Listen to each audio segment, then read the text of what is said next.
YCP నేత మాజీ మంత్రి అంబటి రాంబాబు అసభ్య పదజాలంతో రెచ్చిపోయారు. ముఖ్యమంత్రి చంద్రబాబు నాయుడు ఉద్దేశించి చెప్పలేని భాషలో అనుచిత వ్యాఖ్యలు చేశారు. గుంటూరులోని వెంకటేశ్వర స్వామి గుడి వద్ద టీడీపీ నేతలు కల్తీ నెయ్యి వ్యవహారంపై ఓ బ్యానర్ ఏర్పాటు చేశారు. బ్యానర్ చించేందుకు అంబటి రాంబాబు వెళ్లగా పోలీసులు అడ్డుకున్నారు. ఈ క్రమంలోనే కంట్రోల్ తప్పిన అంబటి రాంబాబు చంద్రబాబుపై అసభ్యకర వ్యాఖ్యలు చేశారు. ఈ ఘటన జరిగినప్పుడు అక్కడే ఉన్న టీడీపీ మహిళా నేత భీమినేని వందనాదేవి అక్కడే ఉన్నారు. ఆమె కూడా రాంబాబుపై సీరియస్ అయ్యారు.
ఈ ఘటన జరిగినప్పుడు అక్కడే ఉన్న టీడీపీ సీనియర్ నేత భీమినేని వందనాదేవి అక్కడే ఉన్నారు.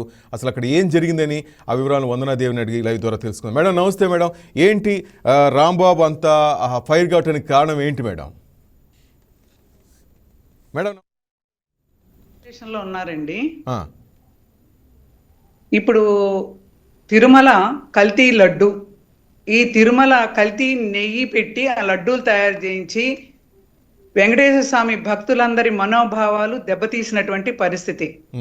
ఒక వెంకటేశ్వర స్వామి ఒక రాష్ట్రానికో కులానికో మతానికో సంబంధించిన దేవుడు కాదు. ఆయన భారతదేశం మొత్తంగా ఆరాధించే దైవం తిరుమల కలియుగ వెంకటేశ్వర స్వామి. అలాంటి వెంకటేశ్వర స్వామి లడ్డు చాలా పవిత్రమైంది. ఆ లడ్డు దొరికితే చాలు, ఈ రోజుకి మనకి పుణ్యం వచ్చేసింది, లేకపోతే ఈరోజు మన అదృష్టం ఈ లడ్డు దొరికింది అనుకునే ప్రజలు చాలా మంది ఉన్నారు. అలాంటి లడ్డూని వైవి సుబ్బారెడ్డితో సహా అక్కడ ఉన్నటువంటి మొత్తం కూడా అధికారులు కుమ్మక్కయ్యి ఆ లడ్డూని అపవిత్రం చేసి ఆ లడ్డూలో కల్తీ నెయ్యి కలిపి వేల కోట్ల రూపాయలు దండుకున్నటువంటి పరిస్థితి వైసీపీ ప్రభుత్వంలో. అది సిట్టు విచారణలో ఇది కల్తీ నెయ్యితో తయారు చేసిన లడ్డు అని తేలింది. ఆ తేలిన తర్వాత తిరుపతి వెంకన్న అభిమానులు భక్తులు అందరూ కూడా స్పందించి అనేక చోట్ల మేమందరం కూడా దేవాలయాలకు వెళ్ళి అక్కడ శుద్ధి చేసి పూజలు చేసి మేము కల్తీ నెయ్యితో చేశారు లడ్డు, ఇది అపవిత్రం చేశారని మేము బ్యానర్లు పెట్టుకున్నాం. సామరస్యంగా ప్రతి పౌరుడికి ఈ రాష్ట్రంలో ఈ దేశంలో ఎవరికైనా మాట్లాడే హక్కు, నిరసన తెలియజేసే హక్కు ఉంటుంది.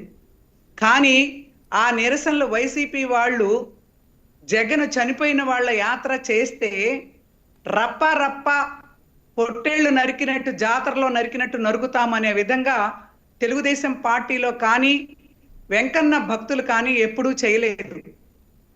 చాలా సామరస్యంగా కల్తీ లడ్డూలో కల్తీ నెయ్యి కలిసిందని తెలిసిన తర్వాత చాలా మంది మనోభావాలు దెబ్బతిన్నాయి. అయినా ఎవరూ కూడా పల్లెత్తి మాట ఈ వైసీ గవర్నమెంట్ని అనలేదు, జగన్మోహన్ రెడ్డిని అనలేదు. ఎందుకనంటే అది నిజాలు తేలాలి.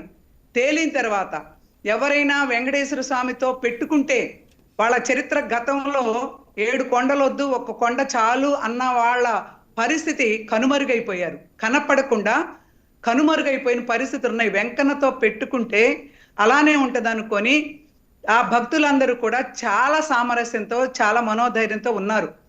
ఇవాళ మేమందరం నిన్న మొన్న చేసిన పని కూడా అదే, సామరస్యంగా దేవుడి గుళ్ళల్లో దేవాలయాల్లో పూజలు చేశాం.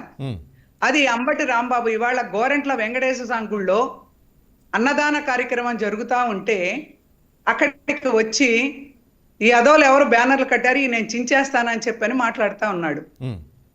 గత 5 సంవత్సరాలు మీరు పరదాలు కట్టుకొని మీరు మీ ముఖ్యమంత్రి బయటికి రాకుండా ప్రెస్ మీట్లకు పరిమితమయ్యి నోటికొచ్చినట్టు తిట్టినటువంటి పరిస్థితి. ట్రైనింగ్ ఇచ్చి స్లిప్పులు రాసి మిమ్మల్ని 10 మందిని పెట్టుకొని మీకు ప్రమోషన్లు, మంత్రి పదవులు, పనికి రాని వాళ్ళందరికీ మంత్రి పదవులు ఇచ్చి ప్రమోషన్లు ఇచ్చి మిమ్మల్ని తన దగ్గర పెట్టుకొని స్లిప్పులు రాసి అవన్నీ చదివించి బండ బూతులు తిట్టించి తెలుగుదేశం పార్టీని, కూటమి ప్రభుత్వాన్ని, మహిళలను లేదు, ముసలివాళ్ళని లేదు, ఉన్నతమైన కుటుంబాల్లో వచ్చిన ఫ్యామిలీ మహిళలను లేదు, ఎవరిని ఇష్టం వచ్చినట్టు వాళ్ళు మాట్లాడి చివరికి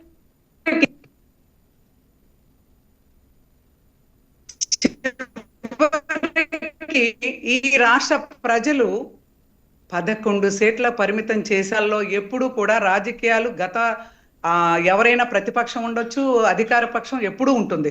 కానీ ఎవరూ కూడా ఇంత నీచంగా తిట్టుకున్న పరిస్థితులు, అసెంబ్లీ సాక్షిగా కూడా పరుగల్ల మహిళలను బయటికి తీసుకొచ్చి నోటికొచ్చినట్టు మాట్లాడినటువంటి పరిస్థితి.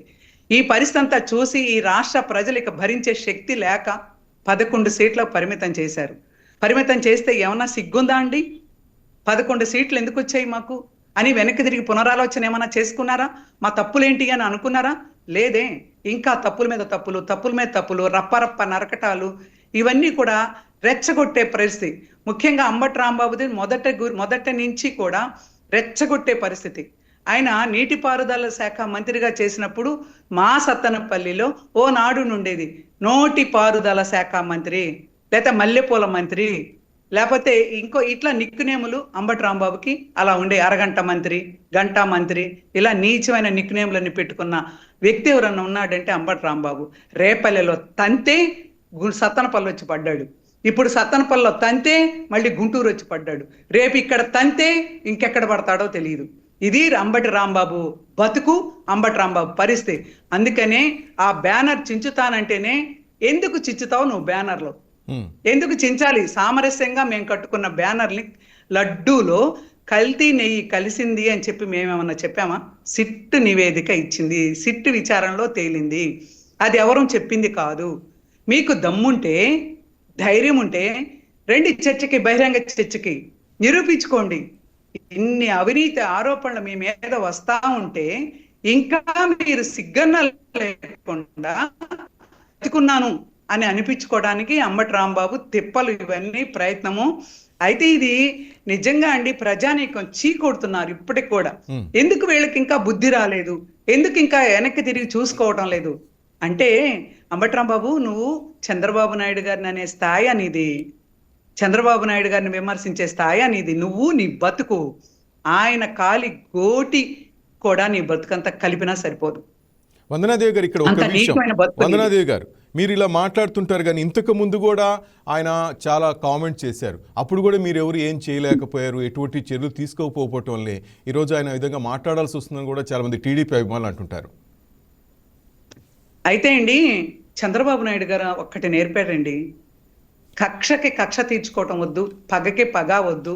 మనం ఈ రాష్ట్రం అభివృద్ధి, ఈ రాష్ట్రం డెవలప్మెంట్ కోరుకుందాం, ఈ రాష్ట్ర ప్రజలు బాగుండాలి. వాళ్ళు అలా అరాచకాలు చేయబట్టే, అలా మాట్లాడబట్టే ఈ ప్రజలు తిరస్కరించారు.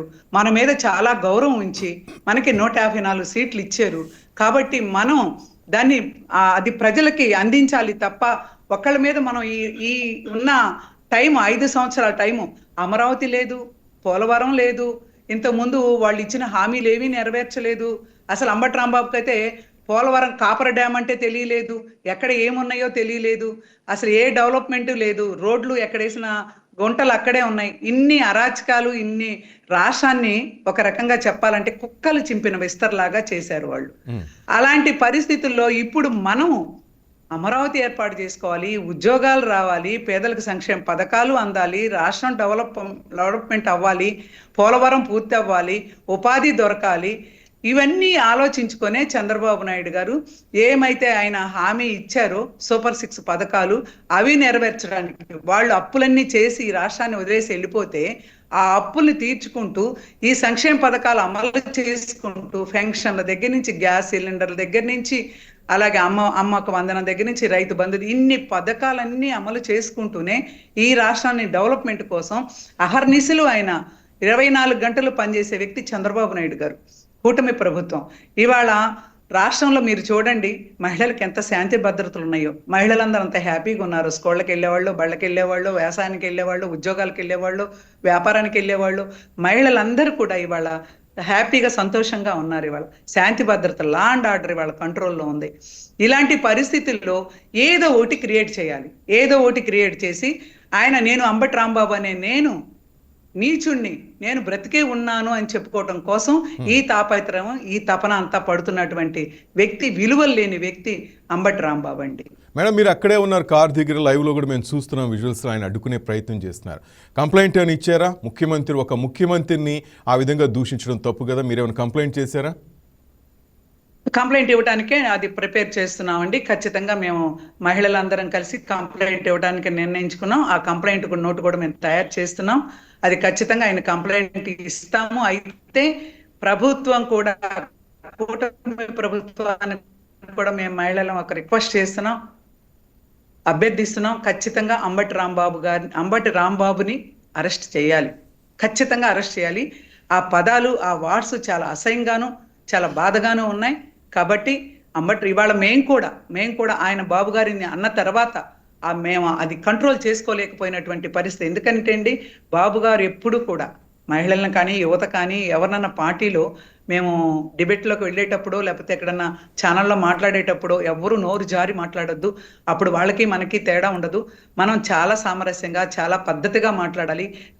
రాజకీయంగానే మాట్లాడాలి. ఎవరిని తిట్టి కించపరచొద్దు అని చెప్పాను. మా పార్టీ కిరణ్ అనే వ్యక్తి భారతీరెడ్డి గారిని మాట తూలారని చెప్పానని, మా తెలుగుదేశం పార్టీ కార్యకర్తని కూడా చూడకుండా అరెస్ట్ చేయించిన గొప్ప వ్యక్తి చంద్రబాబు నాయుడు గారండి. అది అలా మాకు ఎప్పుడు రాజకీయ క్లాసులు పెట్టినా, మాకు మీటింగులు పెట్టినా చంద్రబాబు నాయుడు గారు మాకు పదే అదే చెప్తారు. అందుకని మేము కూడా ఇప్పటి వరకు చాలా శాంతియుతంగా, చాలా సామరస్యంగా ఉన్నాం. కానీ ఇవాళ మేము కూడా బాబు గారిని తిట్టిన ఆయన భాష చూసి నిజంగా చాలా ఆవేశం వచ్చింది. మేము కూడా మాట్లాడాల్సి వచ్చింది, మేము కూడా తిట్టాల్సి వచ్చింది. అయితే కనుక రాంబాబు గారు కనుక ఇవాళ అక్కడ ఆ ప్లేస్లో ఆ బ్యానర్ చించడానికి వచ్చినట్టయితే నిజంగా ఆయన పరిస్థితి వేరేగా ఉండేది, దారుణంగా ఉండేది. రైట్. థ్యాంక్ యూ వందనాదేవి గారు, లైవ్లోకి వచ్చి అసలు విషయం చెప్పింది. థ్యాంక్ యూ వెరీ మచ్ మా. థ్యాంక్ యూ అండి. Thank you.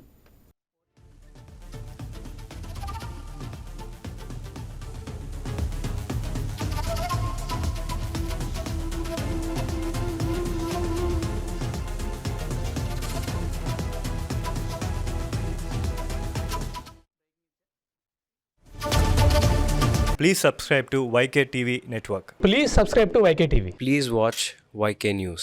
Don't forget to subscribe YK News channel